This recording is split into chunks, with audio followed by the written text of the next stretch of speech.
My female 25, husband's 30, brother-in-law 33, moved in with us after his divorce a few weeks ago. The problem I have is that he started barging into the bathroom whenever I was using it.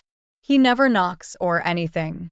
Another thing is that he only does this when it's me in the bathroom, not his brother. I told my husband what I'd noticed, but he laughed it off and called me paranoid.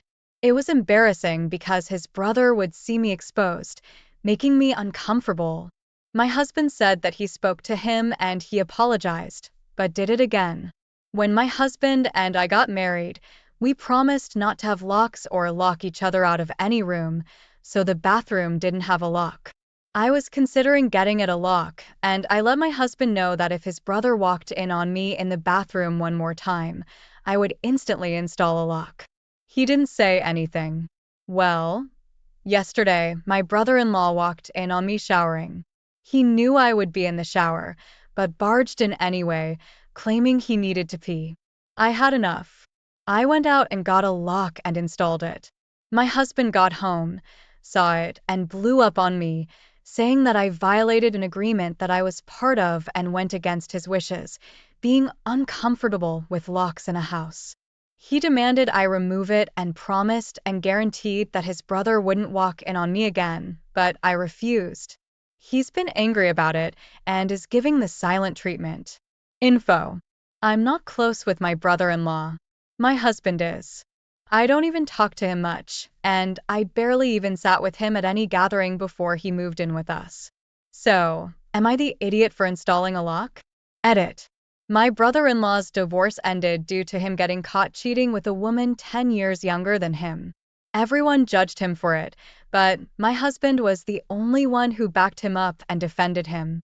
Moreover, he blamed his ex-sister-in-law and called her an idiot just because she was dealing with a difficult pregnancy last year and couldn't, quote, work on fixing the issues in her marriage.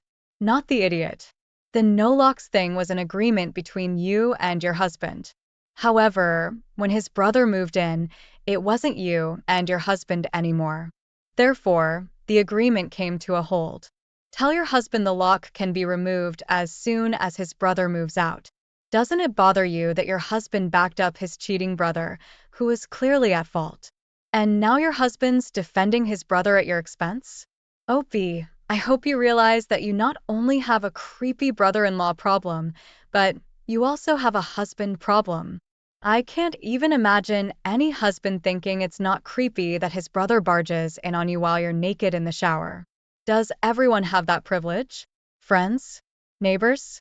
Or is that only reserved for the males in the family? So bad. Exactly. I'm concerned for your safety. That's not normal behavior from either of them. Violated an agreement? That's ridiculous.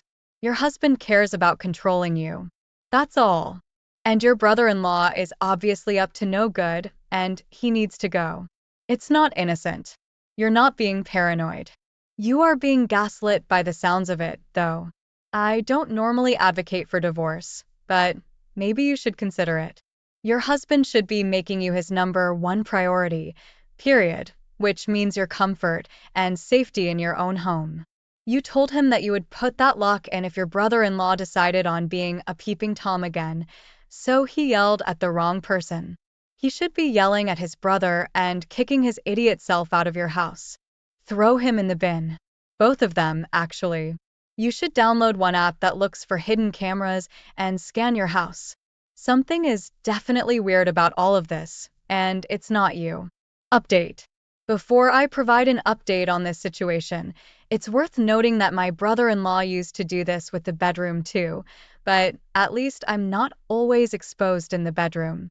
So, my husband came home, and I told him the lock would not be removed till his brother left, and his reaction was to try and remove the lock himself and to tell me to quit acting childishly.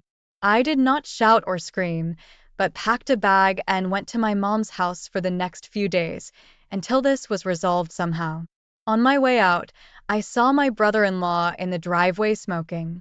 He knew what the argument between my husband and me was about, but instead of stepping up to fix it, He offered to take me to my mom's house, saying that my husband could use some space for me. This made me cry the whole Uber ride to my mom's house. The reason I feel offended is that brother-in-law tends to be hurtful when he talks about others. I did all I could to win his approval, but he thinks less of me and thinks I'm childish, just like my husband says. My brother Tom is divorced and has 2 kids. Kim is 19 and Liz, who's nearly adult. Because our father was a deadbeat, he didn't want to raise us and ran off to avoid his child support obligations. Tom is barely around for his kids, yet expects to be praised and hailed as the world's most fabulous father for providing the bare minimum. Tom expects his ex-wife Rose to schedule all the kids' events, appointments, and constantly remind him of all the kids' events like he's a child himself.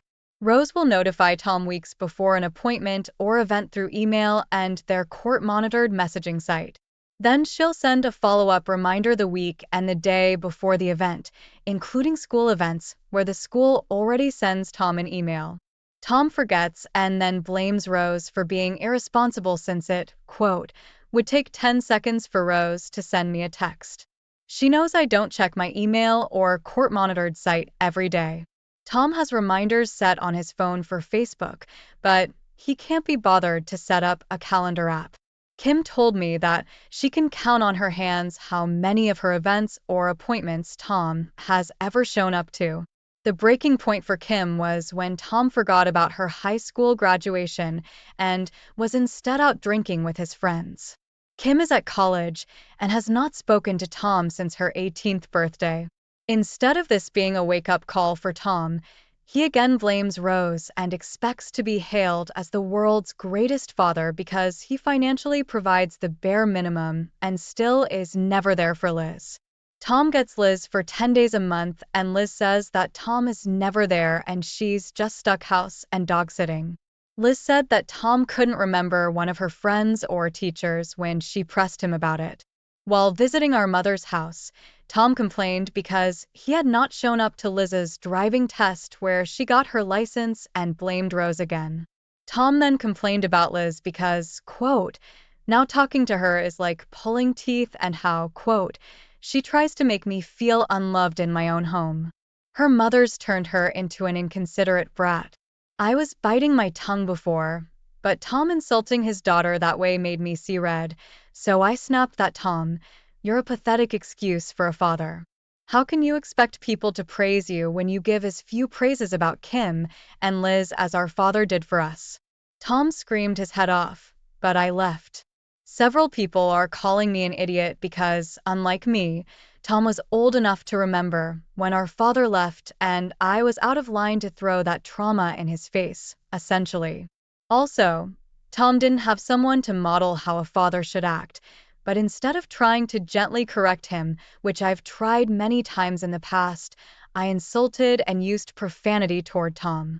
I think everything I said was true and deserved, and no matter what, crappy childhoods don't excuse crappy adult behavior. Am I the idiot? Oh, not the idiot. Ignore those several people. Every time Tom brags about how great he is, call him on it. Every single time. Once he learns that he can't pull this crap in your presence, he'll probably stop. You're acting as though his statements make your blood boil. Your blood should be boiling.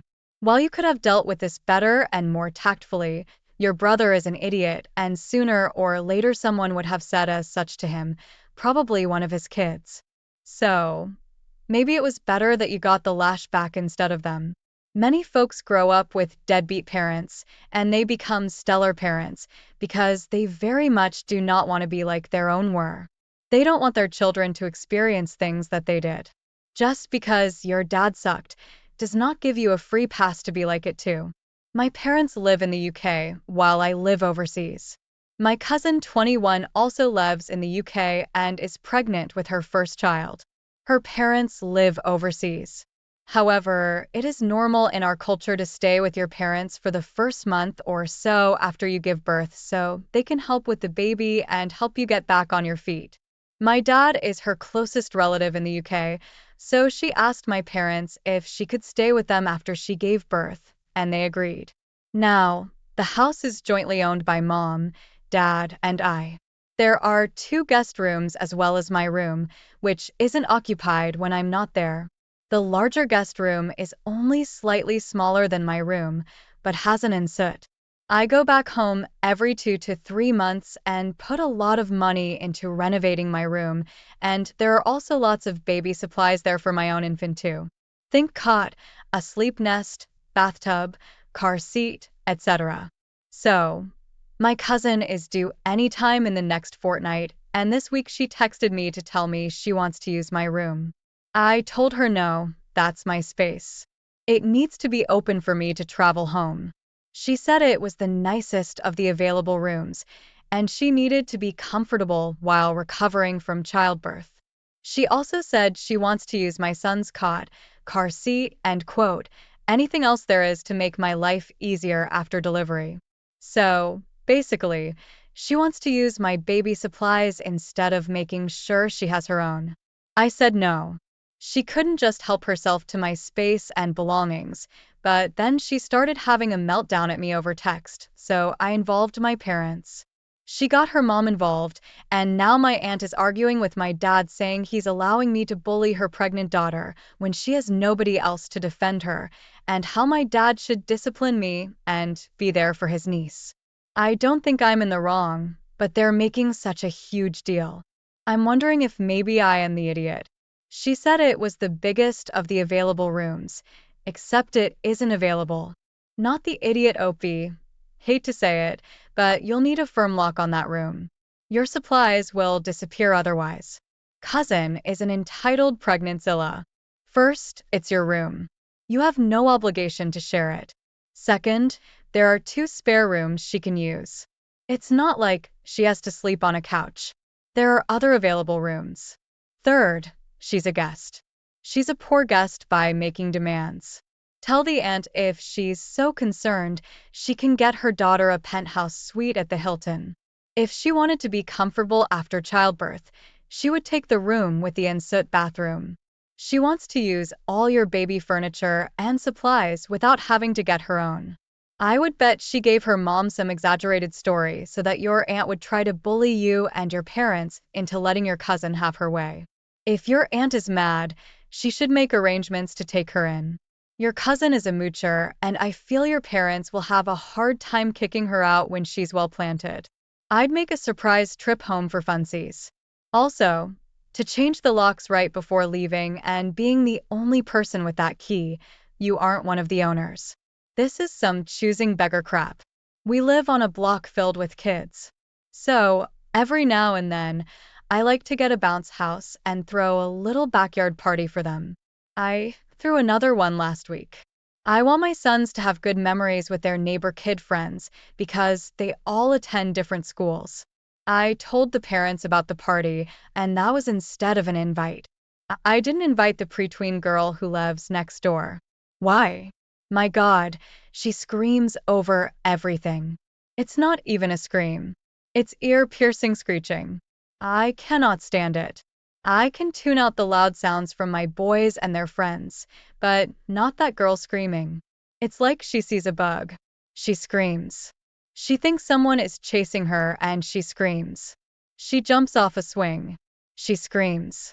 I'm pretty sure it's for attention, but I can't spend my Saturday listening to it in my backyard. I'd end up yelling at her, and I don't want to do that or come across as an angry dad. Her parents did ask me if something was wrong because she wasn't invited. I bluntly told them that I couldn't take that screaming. They said she was no louder than any other kid. No, she's much louder. I told them I didn't want to discuss it any further, but if and when she can stop that screaming, I'll be more than happy to invite her to my backyard parties. They were deeply offended. I'm not looking for suggestions to lessen her screaming or possible explanations for her screaming. I just don't want to hear it or be around it. So, am I the idiot because I purposely didn't invite a neighbor girl to a party because she screams at everything and explain that to her parents who were offended? Not the idiot. Her parents are the idiots here. It sucks for the kid, But this may wake mom and dad up to the real-life consequences of not setting behavioral boundaries for their child. Letting kids constantly scream, aside from being inconsiderate to everyone else in earshot, is just bad parenting and unsafe. Her age is third grade for most kids. That's old enough to be taught basic limits, and the reasoning of screaming is for emergencies only. You're free to invite whoever you want to your home and exclude whomever. You didn't try to parent the child. You told the parents when and if she stopped screaming, she could be invited. All kids should be taught that there is a time and a place for behaviors. If at their house there is no volume limit, fine. But it's also as simple as saying that at Mrs. X's house, we have to use our indoor voices at all times. Your party, your guest list. Simple as that. You are the idiot. You invited every single kid but her, so she'll see all the kids there and she'll know she was the only one not invited. I understand that you don't want to deal with an annoying child, but that's mean. It'd be different if she was a bully or was mean to the other kids, but excluding her because she's loud isn't nice. And again, she literally lives next door. I hope the parents take her away that day, so she won't have to see the other kids having fun and wonder why she isn't allowed to come. I proposed to my girlfriend of 7 years, and I don't think anyone was surprised, but it's still a big deal to us, so we wanted to make a thing about it.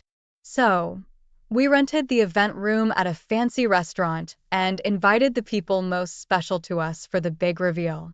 To keep the nature of the evening secret, we arranged for one-on-one dinners with each attendee.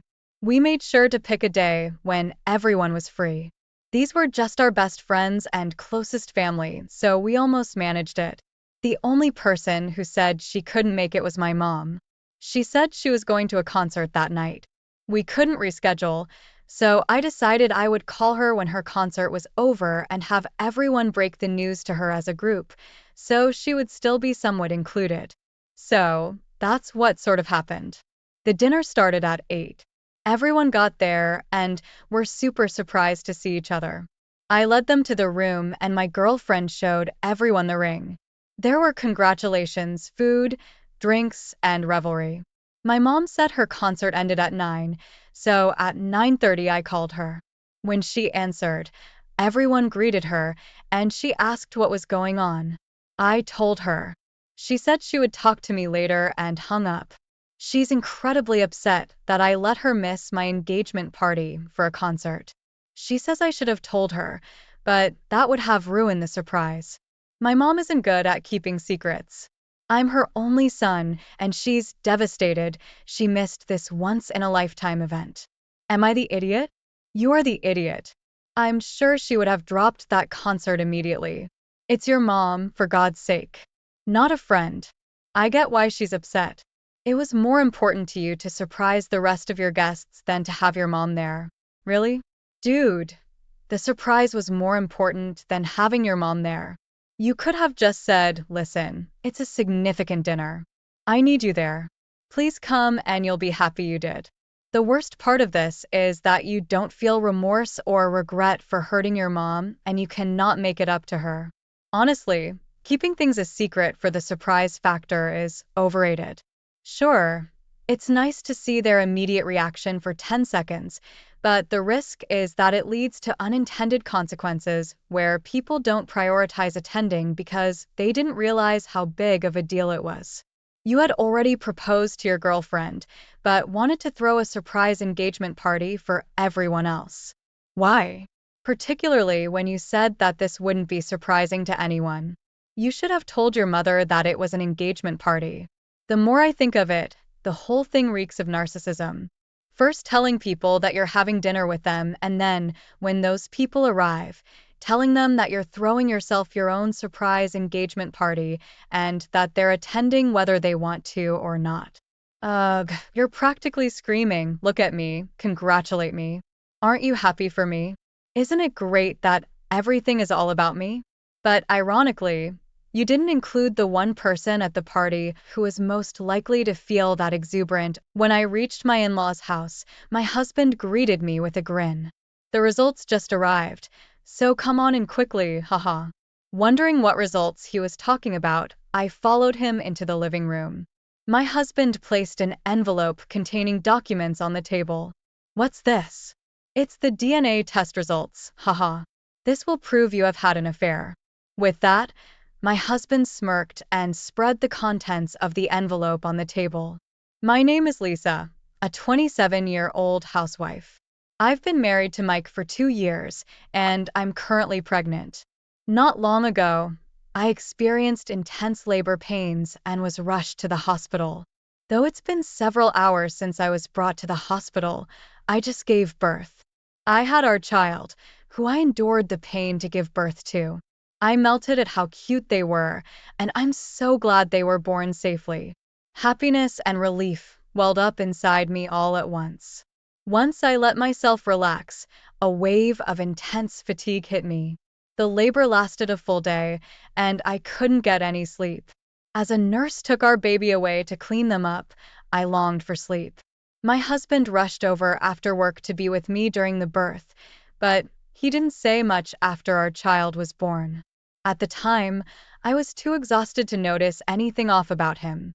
The nurse returned, holding our baby, and then, "Dad, please hold the baby." Saying that, she tried to hold the baby to my husband.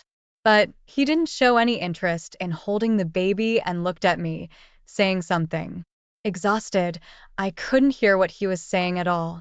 Moreover, at that moment, I was getting stitches and I couldn't concentrate on his words. Huh? What did you say? I asked once again. But he just left the room without holding our child even once. Wondering what happened, I noticed that the nurse and doctor had uncomfortable expressions on their face. I didn't understand what was going on, but I was so tired that I just fell asleep.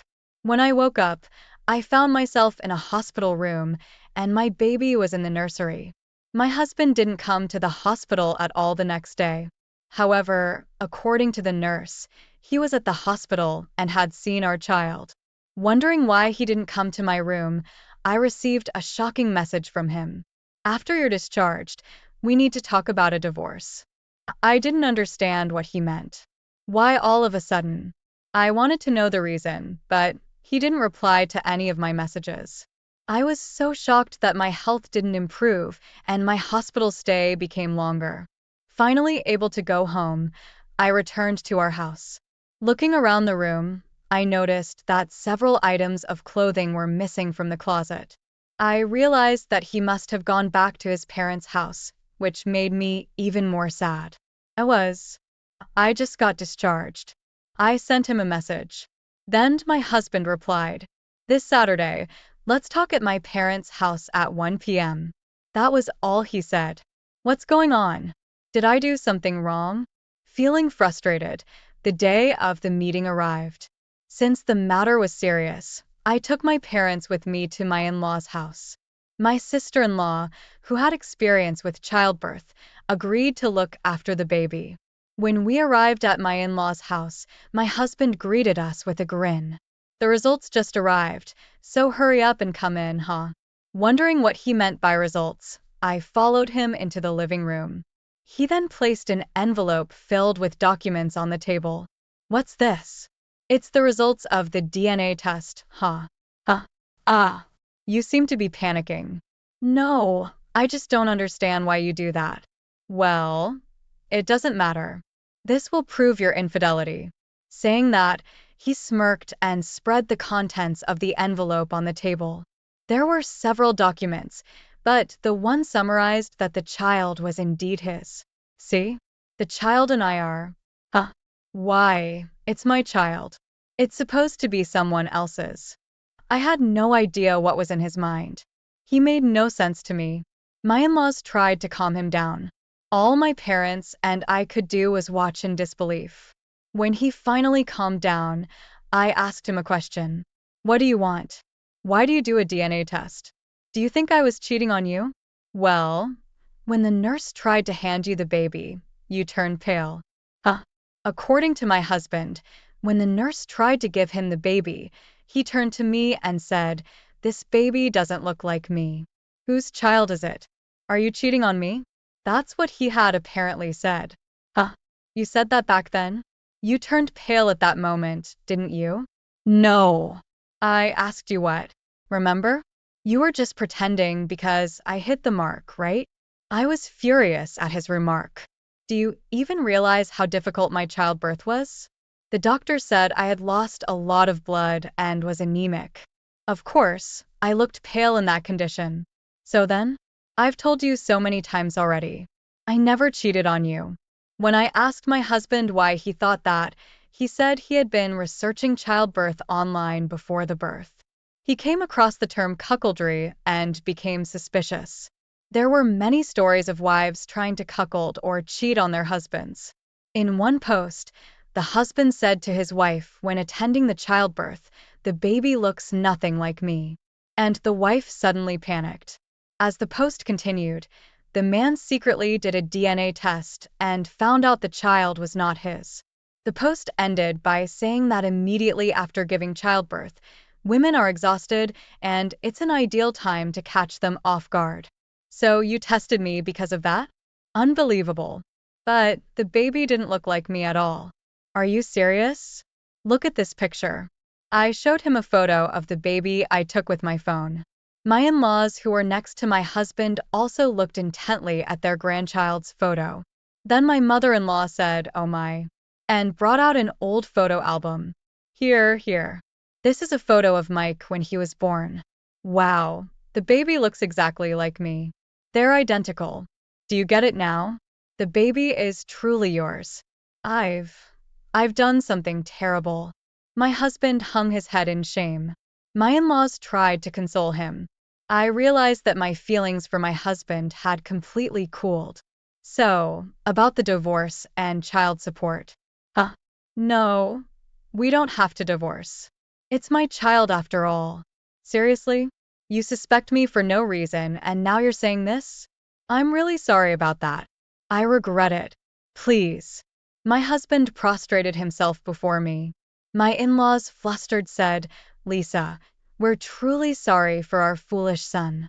But please, could you find it in your heart to forgive him?" However, I said, "Please give me some time to think. Can we live separately for a while?" And I made a promise to set up another discussion later. Actually, there was one thing that bothered me. It was when my husband, grinning, suspected me of cuckolding. He had a smug look on his face even when he was spreading out the DNA test documents. Normally, if a wife had an affair, the husband would be furious. I immediately requested a private detective agency to investigate my husband. In about 2 weeks, I was able to find out about my husband's misdeeds. He was having an affair with a junior colleague at work, and they seemed to have a very intimate relationship.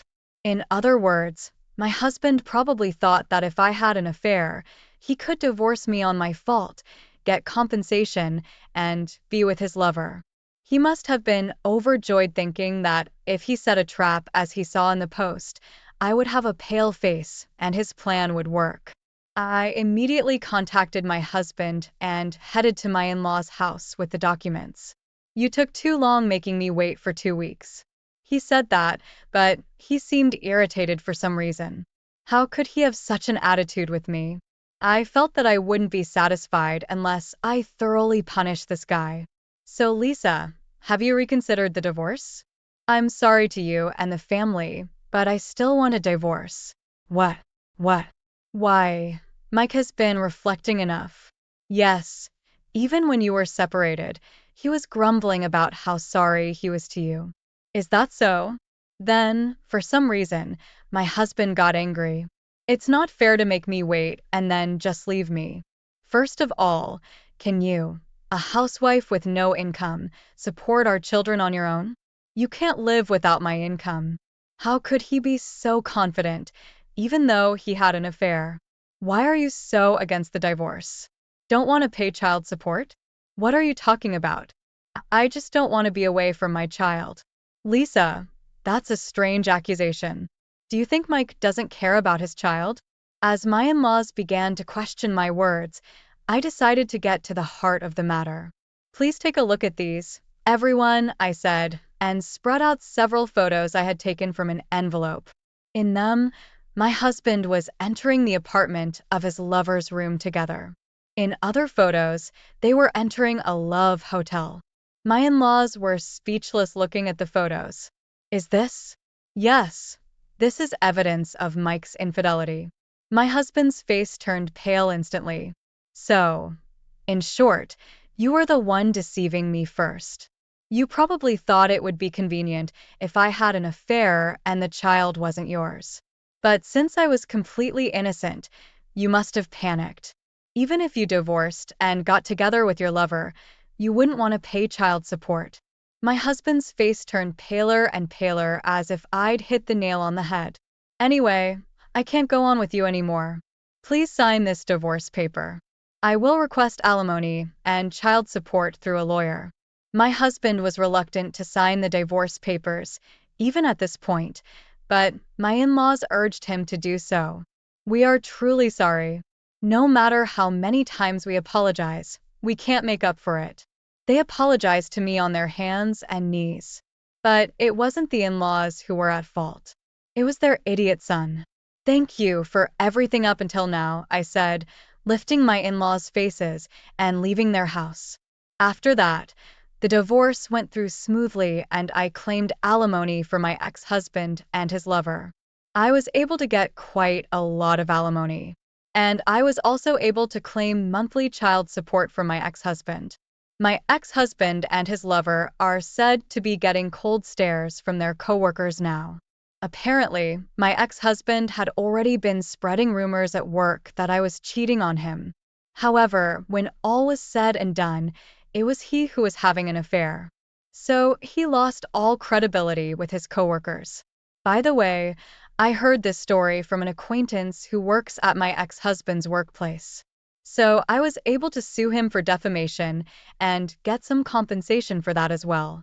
My ex-husband ended up drowning in debt, lost all his money to have fun with his lover, and was dumped by her. And his lover felt uncomfortable and resigned from the company. My ex-husband, no matter how uncomfortable he feels, has to pay alimony and child support. So he can't quit his job and is in living hell. Well, it's poetic justice, or rather, they got what they deserved. On the other hand, I got a job as an office worker through a friend's introduction, and I'm working hard as a single mother. My newborn son is growing up healthy and adorable. I want to fall in love again, but maybe I'll wait until things settle down a bit. For now, I'll just work hard and earn more money for my child. Thank you for watching until the end. If you liked it, please subscribe to my channel. I discovered my husband of several decades had been having an affair. The other woman is a young lady, just 20 years old, much younger than me. When I confronted, my husband coldly said to me, "Divorce me for her. You can have custody of the kids." My world turned black, words failing me. Moreover, he had gotten his mistress pregnant. I told our daughters about the situation. Embracing a suggestion from them, I decided to take drastic measures. Just you wait, I'll give you back soon. My name is Natalie Johnson, 47 years old. I married John, who was the same age when I was 25, and in the blink of an eye, 20 years had passed. We have 3 daughters, the oldest in college, the second and third in high school. They're not fully independent yet, but they're at an age when they can manage things on their own. Now that the children were less dependent, I was able to immerse myself in the work which I love. I've been working for a major corporation since before I was married, and I make more money than my husband. Furthermore, the house we live in was inherited from my parents. We have no mortgage payments, allowing us to live comfortably. With the kids growing up, we had more time as a couple.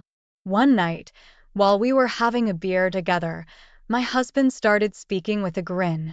"Hey Natalie, the kids aren't as dependent on us anymore. How about going on a trip, just the 2 of us, like old times?" "Oh really?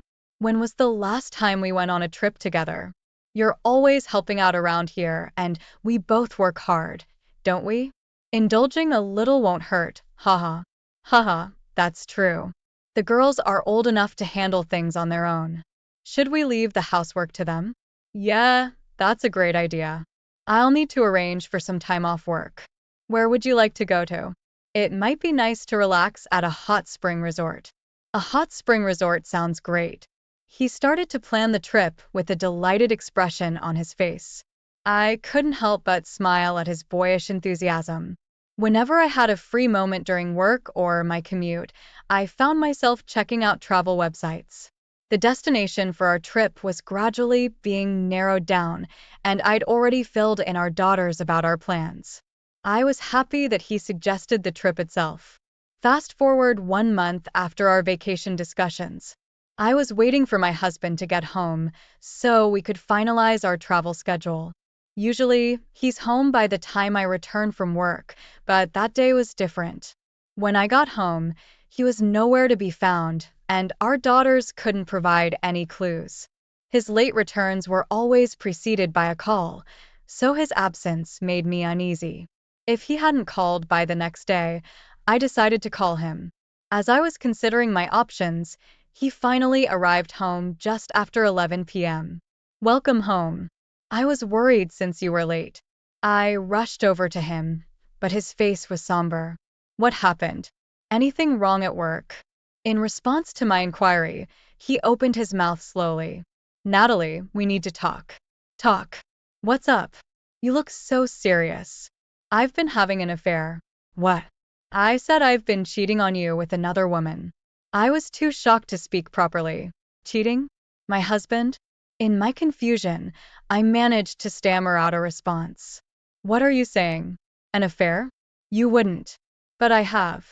It's been going on for a year. A year? That's a joke, right? You showed no signs. I tried my best to keep it from you. Meeting her after work when you were working late. Telling you I was working on weekends when I went out. No, that's a lie. You wouldn't.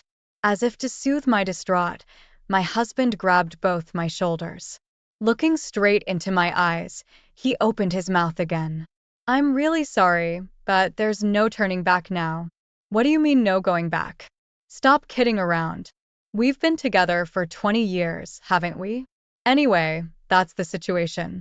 I want a divorce for her. Divorce? For her? What the heck is going on? We were just talking about going on a trip together, weren't we? I'm really sorry. I can't comprehend what he's saying. Has my husband been replaced by someone else? Tearfully, I confronted him, and he began to explain the situation. According to his story, the woman he was cheating with was a junior at the same company. Moreover, she was a temporary employee, barely 20 years old. She started to work at his company about a year ago, and somehow, he became her mentor. After work, he began to tutor her, and they started to have coffee breaks together. After going out for dinner a few times after work, they fell into a romantic relationship. She's so innocent, cute, and she can't do without me. You've got to be kidding. And she's 27 years younger? He talks about the charm of her. I feel as if I have no charm. Then, he dropped a huge bomb. You remember me saying I want a divorce for her sake. To be honest, she's pregnant. What? Pregnant? Yeah, so I think I should take responsibility and marry her. Luckily, our girls are becoming less dependent. Hold on a minute. That doesn't matter, right?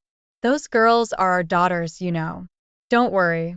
I'll give you the custody. What? While we're having such an important conversation, my husband's eyes are gleaming with a calm smile. Does he really think that if he gives up custody, I'll just accept this? I felt like I was being made a fool of, and the sadness that I had been feeling began to turn into anger. Before I knew it, I was yelling louder than I ever had before. Don't be absurd. This is too much. There's no point in saying that, right? The life that's about to be born is more important to me now. Why then did you say, let's go on a trip as a couple? I was really looking forward to that trip. I didn't think she was pregnant at the time. So, if she hadn't gotten pregnant, you would have kept cheating on me in secret, is that it? Well, Anyway, I'm bringing her over tomorrow. Let's talk things over then. With a quick change of subject, he brought the already filled out divorce papers and rushed to the bathroom. What the hell is going on? He confesses to an affair out of the blue, then says the woman is pregnant. How much more can he mock me? Having prepared dinner for him and waited, I feel like such a fool. I was tormented by my chaotic emotions. However, no matter how much my anger built up, the situation wouldn't change. I decided to confront my husband's affair head on. The next day, as he said, he brought over his mistress. I told our daughters to stay in their rooms and had my husband and his mistress sit on the couch. The woman, who introduced herself as Lisa, bowed to me as soon as she sat down. I am truly sorry for all of this. Your apology doesn't help. My husband and I have 3 daughters. I understand that, but for the sake of our child in my womb, could you please divorce John? What? Why should I have to destroy my family for the sake of your child? At her nonchalant request for divorce, I lost my temper. I raised my voice yelling, "Don't be ridiculous," and she covered her mouth with her hand as if she pretended. Ugh. With that, my husband looked at her with concern. Hey Lisa, are you okay? I'm sorry, John. I'm feeling a bit. Must be morning sickness, right? What do you want to do? Do you need to go to the bathroom? Thank you. Can you show me the way? Of course, come this way. I saw my husband being more gentlemanly than I had ever seen him before. He helps Lisa out, looking a bit hesitant when she returned from the bathroom. Lisa, take it easy, all right? We've got our precious little baby inside you. Yeah, I'm sorry. When Natalie yelled at me, I got suddenly scared. I'm sorry, you're right. If she had agreed to divorce straight away, we wouldn't be in this mess. No, it's okay. This is a trial we have to overcome in order to be together. They smiled and held hands, like a scene straight out of a movie. At that moment, my feelings for my husband froze at a tremendous speed. If you had just agreed to an honest divorce. What? You think it's my fault? It wasn't you who cheated on me in the first place? If this happens, I'll divorce you or whatever. I decided to agree to the divorce because further discussion was getting ridiculous. Shortly thereafter, I removed my husband and his unfaithful partner from the house and locked the door. My daughters emerged from their rooms, probably having heard us. Mom, is what we heard true? I gave a small nod to my eldest daughter's question. I couldn't hide it anymore. I called my daughter to the living room to talk about my husband's affair. So, we're getting a divorce. I want you girls to decide who you want to be with from now on. In response to my words, my daughters all said together, well, obviously we're sticking with Mom, right? But it's unfair if Dad doesn't get any sort of punishment. Exactly. Let's get back at him and his new mom. Immediately afterwards, my daughters suggested a plan. My children are very clever. I was surprised at what they suggested, but I took them up on it and decided to put on a show. A few days later, I called my husband and told him that I needed to talk to him about alimony. When he came to visit me, I immediately started to talk to him. I'll be asking for a proper alimony payment after the divorce. As for custody, you can have it.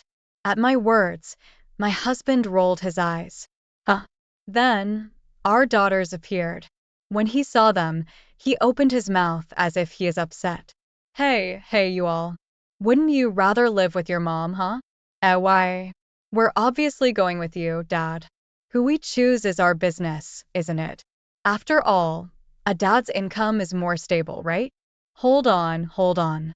Natalie, I mean, your mom earns more in this house. The daughters nonchalantly brushed off their father's desperate persuasion. It's okay. As long as we get our usual pocket money, we're good, right?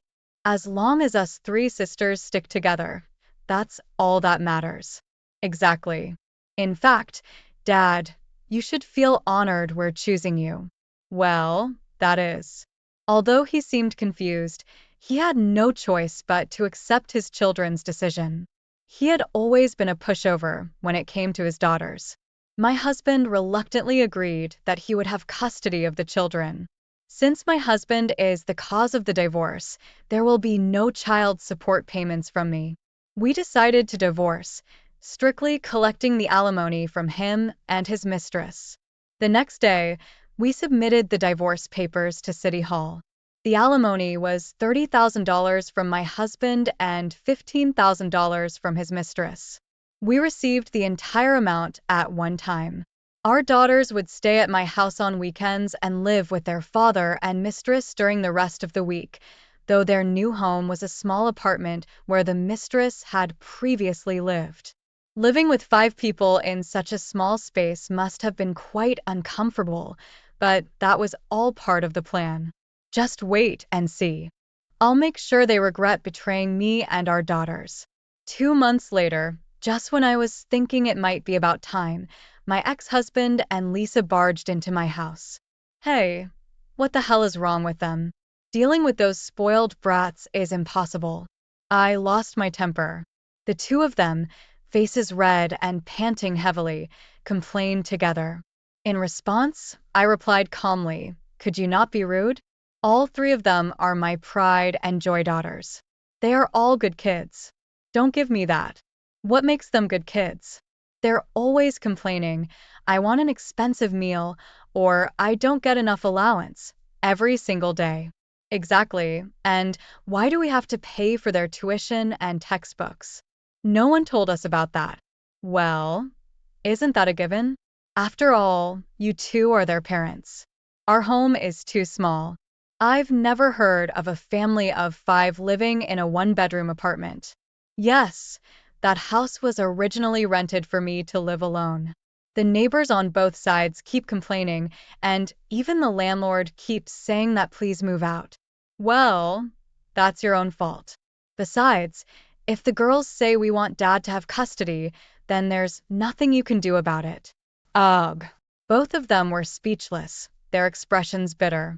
After a long silence, John lowered his head and spoke in a small voice. Please take them in. Huh? What did you just say? I said take them in. We're about to have a baby. If we keep giving into the girls' demands, we won't be able to raise our child properly. Huh? Raising them is also a part of parenting, you know? Stop complaining. You. When did you become such a heartless person? You don't understand other people's feelings. You're the worst. He was livid, face turning red as he yelled. I let out a big sigh and spoke in an inciting tone. Don't understand other people's feelings? You're the worst? Are you talking about yourself? What? Who cheated, made a baby with mistress, and said please divorce me for her? Who was the one who betrayed me first and did the worst thing? Do you remember? That's in the past. Don't bring that up again. It seems he still doesn't understand how selfish he's being. He's now blaming me, together with his mistress. I didn't hold back and said, enough is enough. It's in the past. Don't just neatly wrap things up on your own. Do you know how the girls and I felt? It's not like we weren't hurt when you betrayed us. Despite all this, you keep being selfish.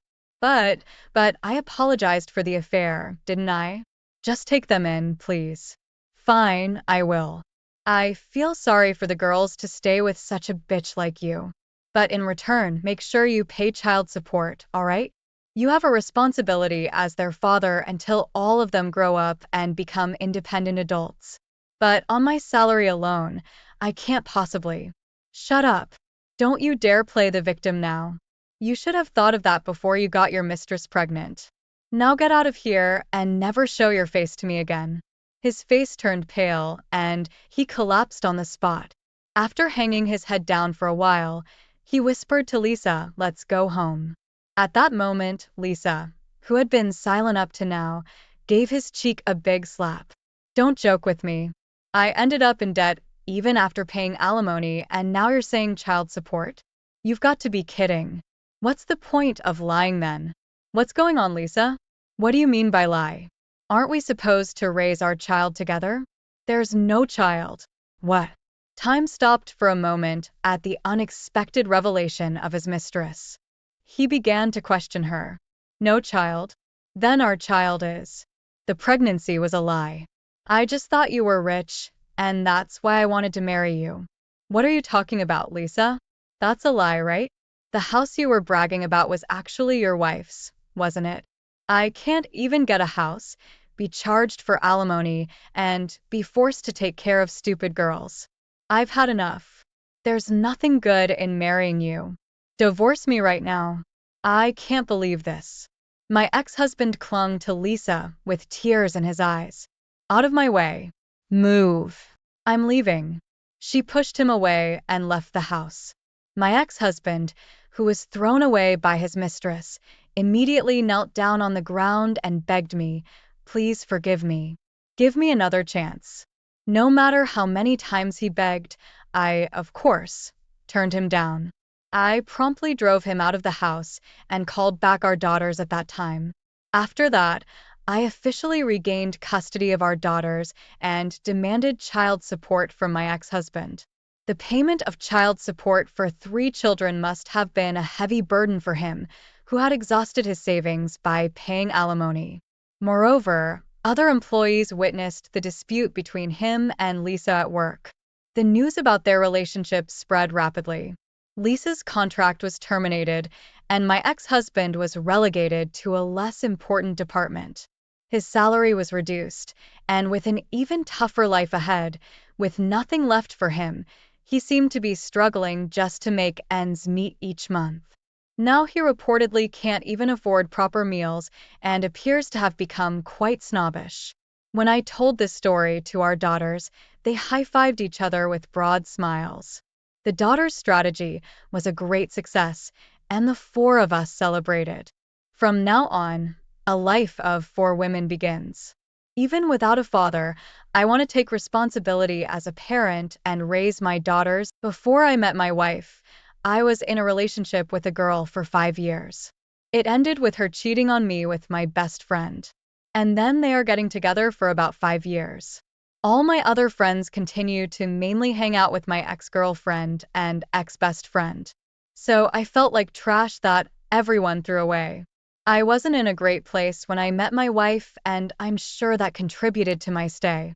Even when I could tell that something was off, I cut my friends out for about 10 years. Now I see one of them, but just at social gatherings that involve mutual friends of ours. None of which were from the original group. Not sure about my ex-best friend, but things turned out terrible for my ex. She's very unhappily married with 1 child. My sister just gave me an update on my ex the other week coincidentally. Her husband plays game all day and wouldn't help her. Her mom moved down close to where they live to help out. And my ex is always complaining to her mom that she doesn't help enough. I also think I was afraid of abandonment issues. Therapy is starting to get into this issue. When I was 2, my father was sent to prison for 7 years. And according to my therapist, I became terrified that if I did the wrong thing, people and the society in general would like to banish me. And that pretty much tracked my understanding of myself throughout my life. I first met my current wife 10 years ago. The first year was amazing. She gave birth to our first son. And after that, the dead bedroom started. She was pressuring me to get married to her. And I thought the problem in our relationship is because I don't trust anyone because of my ex cheating on me from my previous relationship. So I proposed to her thinking that it would get better. She was asking me to, and I thought it would help with the dead bedroom. Bad idea. Few months after proposing to her, we were in our living room when I saw a text pop up on her phone. The text was from her ex-boyfriend asking about her whereabouts. I confronted her about it and threatened to call off the engagement. She showed me their text correspondent, and I didn't find anything extra. Just both of them checking on each other occasionally. Although it seems like a lot of texts have been deleted. After she claimed innocence, I had no proof of infidelity. Plus, we share a son together. We almost called off our engagement. I should have walked away then. Except I wouldn't have my son, and he's truly worth everything I went through. Over the next few months, she did things to make amends and prove to me that she loved me. I decided to get married to her. We had a big, expensive, beautiful wedding. Honeymoon in Hawaii. Everything she asked for. Then, after the wedding, things went downhill. She started to withdraw intimacy and would always give excuses why she couldn't be intimate with me. We would fight about it all the time. I would tell her it felt like she didn't love me. I was being cheated on, not the first time. So I knew the feeling your partner gives off when they are done with you and yearn for someone else. She would tell me I was too needy and say why was she with me if she didn't love me. I would tell her empty, loveless marriages are common and I didn't want to be in one. But in the end, I would stay. Repeat this for the next few years. We eventually bought a house. I was reluctant, but she was pushing it. I would tell her how the way everything was going made me reluctant to take the next step. Buy a house. Have more kids. She would just insert the thing she was pursuing into her argument. If I don't love you, then why do I want to get a house with you? Trying to get pregnant by you. I never really had an answer except that she was unhappy with herself and afraid to be alone. Our bedroom life had grounded to a halt, and we would go weeks without having excess. Then one day, out of the blue, she initiated excess. Something she normally wouldn't do. She was trying to get me to choke her. First time she has ever done this. I thought it was something new. Maybe she was trying to spice up our relationship. So I went along with it. We went from plain vanilla excess to her wanting it rough. Our bedroom life picked back up like before we had our son. Then, all of a sudden, it dropped off and she started making excuses again. I thought something was wrong. I noticed that she was texting a lot and was guarding her phone. When she sleeps, her phone will be under her pillow. Realizing that she was hiding something from me, I snatched her phone out of her hand when she was texting and ran over to my friend's house next door. And she ran after me screaming for me to give her phone back to her. I shut the door in my friend's house and videoed all her text messages with my phone. I am glad I have the video, but I regret reading a lot of it. Turns out that she was having a full-blown affair with someone she knew in high school and recently went out of state for a few months. Which was why she started initiating excess with me. I returned with my friend as a witness and told her to leave our house, and she did without incident. The text I read was so graphic that they run across my eyelids all night now when I try to sleep. She was so enthusiastic. I am okay with it being over. It was a terrible marriage, but the way it ended is a walking nightmare. I always felt like a placeholder just waiting for some guy that's actually lit the fire to just come and casually take her. And that's exactly what happened. In the meantime, I was building a life for her. But she just used what I built like a lather for herself. Super cold.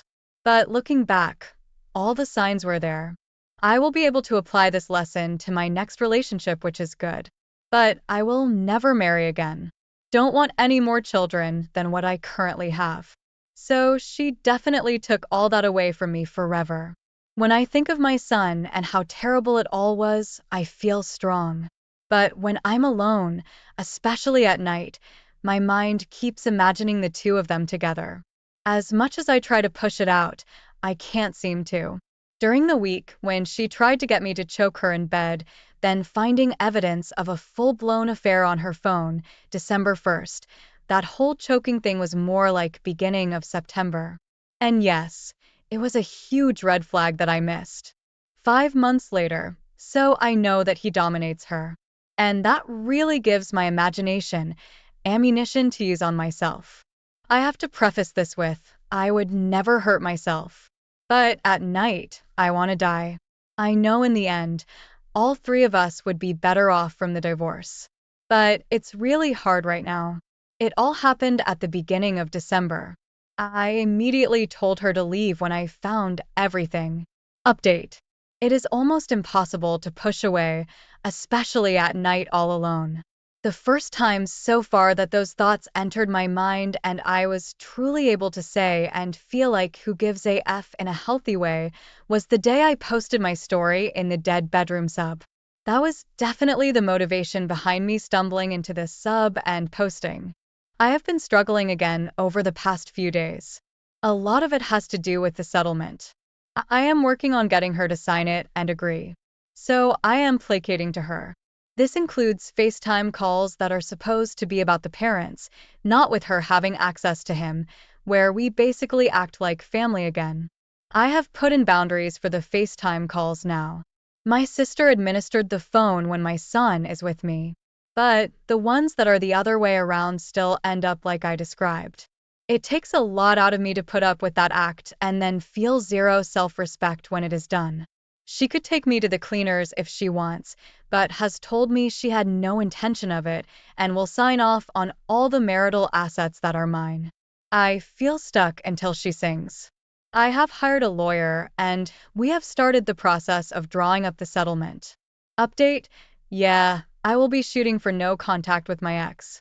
She is continuing to F with me and can't be trusted to even be appropriate and respectful during the FaceTime calls we are making once a night so we can each have contact with him every night.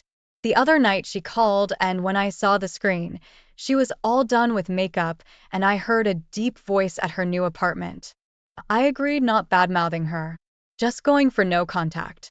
Paternity test, check. STD test, check. My lawyer has drawn the settlement. My ex is reviewing it now. She said she would be finished reviewing by Monday, but surprise, she's dragging it out. We are still amicable on the surface, but we specialize in that all through our relationship. As soon as she signs it, I will explain to her I want zero contact outside our co-parenting app one will use to communicate schedule and any other info that should be known. Sickness, medical anything, bathroom frequency, last time he had Miralax or any meds we need both to be aware of, etc. I started therapy and joined a gym. The gym is going great. Therapy is off a bumpy start. The first therapist I went to, I didn't like. The second is way too expensive, but I did like. The second also has appointments like once a month, so I am going to keep going, but also look for another soon. My relationship with my son has transformed in a very positive way. I know later on I will have to return to being more of an authoritarian, but right now he's 3 and he and I are best buddies. I put so much more effort in everything. Feeling pretty hopeful. Definitely having a very dark moment every single day still. My ex got drunk one night and tried texting me. I didn't even acknowledge the text. I have my sister helping me to handle all communication with my ex for now. So her desperate text just sat at the bottom of our text log, front and center, for a couple of weeks. I did text her myself regarding the separation agreement. So now it's no longer just sitting there. It was a picture of her crying and she texted me the word baby after it. It effed me a little, but now it feels good that I know she had at least an effing moment of regret because she had never expressed any regret or apologized to me. I showed my friends her text, and it confused a lot of them. Sitting in bed one night, I had a revelation about the picture she sent. That was not the first picture she took of herself crying that night. She's obsessed with pictures on Instagram and on Facebook and how everything looks instead of the actual substance of anything. The reason I put crying in quotes and it was so confusing to everyone is that probably the first picture she took was her actually crying. I am sure she decided that one was not okay to send. So she probably sent like the 20th attempt, which at that point she's just posing sad but trying to look alluring. She's a sick person just broken inside. Things are looking pretty good right now, but that could change if she tries to change too much in the separation agreement. Fingers crossed. It's hard to believe I live in a place where she can go and pull this SHD like having an affair, and yet she's the one that gets to decide how she can take me to the cleaners. I highly doubt I will ever allow myself to get married unless I relocate to Saudi Arabia. Their punishment for adultery is pretty severe. Winking face. I already threw her out as soon as I found everything. She agreed to leave and walk away from all the marital assets. We are sharing 50-50 custody, and I have hired a lawyer who's working on drawing up the settlement. I'm about to call the lawyer to check in now. Here we get the settlement signed. I intend to make sure her entire family knows what she had done. Update. We just finished signing the last of the divorce paperwork. I kept all the assets that were mine, bought her out of the house, and we are sharing 50-50 custody of my son. I am far more engaged with my son every moment I am with him and with almost every aspect of my life in general. Been keeping my promise to myself to hit the gym. I have abs again. Visible abs. And after 2 therapists that didn't fit, I found one that is helping me navigate the mess that is life. My sister and mom moved in to help me keep my house for my son. That presents some challenges, honestly. But with the help from therapy, navigating those challenges is not as bad at all. They both love me and my son. So I just need to work on the way I approach any problems we have as a household. And problems become way more feasible and not so extreme. My business is really starting to thrive this year. So possibly in a few years, they can figure out more permanent living arrangements. I am currently sleeping on a Mophie bed in my living room. I give them the 2 of the 3 bedrooms and my son has the 3rd. It's been super helpful and supportive to have my family with me through the hardest thing I have ever went through. I am eternally grateful to them. I dated a girl for a few weeks, but after it became obvious, she was going to keep pushing for monogamous relationship. When I feel like me being ready for that is years away, I broke it off with her.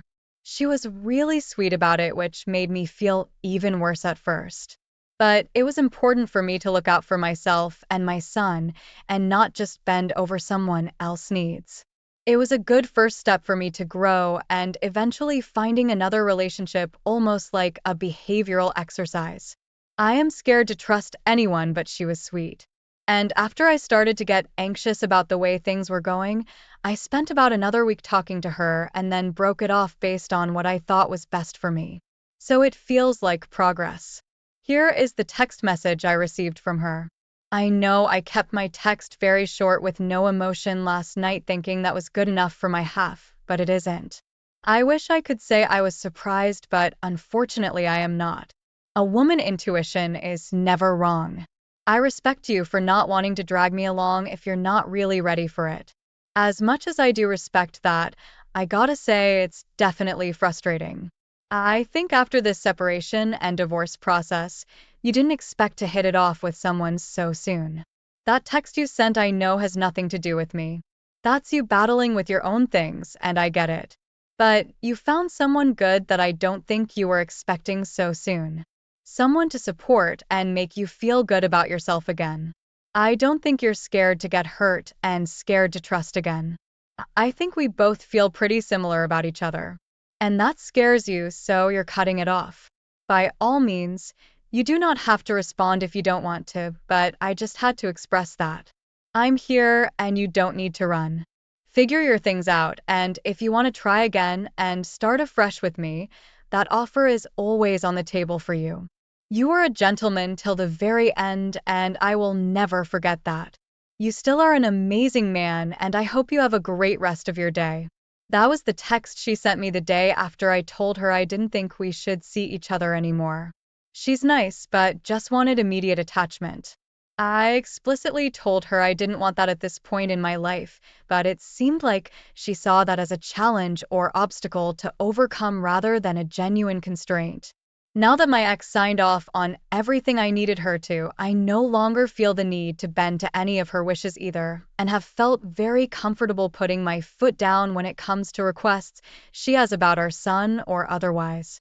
I feel great for the most part, most happier, and keep getting compliments about how I look, more fit and just happy in general. Please don't forget to like and subscribe. Please hit the thumbs up so YouTube can promote my videos. Thank you and